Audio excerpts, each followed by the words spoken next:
आज श्रीमंदिर में अंध मंदिर हाथी प्रस्ताव बा अंध लीला नीति अनुष्ठित हो भाद्रव शुक्ल तृतीया तिथि अवसर में यह नीति कराजिबो।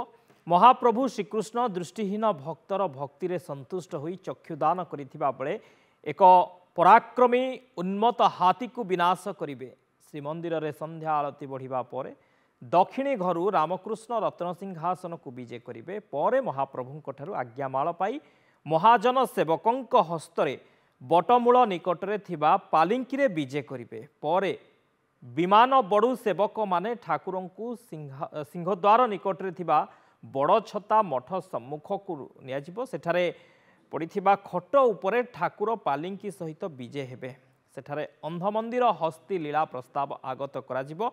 नीति संपन्न हेबा परे ठाकुरंकु पंच उपचार रे शीतल भोग मणोही कराजिबो। परे वंदापना नीति संपन्न होई ठाकुर श्रीमंदिर को बाहुड़ा विजे करिवे। संध्या धूप पर श्रीमंदिर रे अंध चक्षु लीला नीति अनुष्ठित हेबो।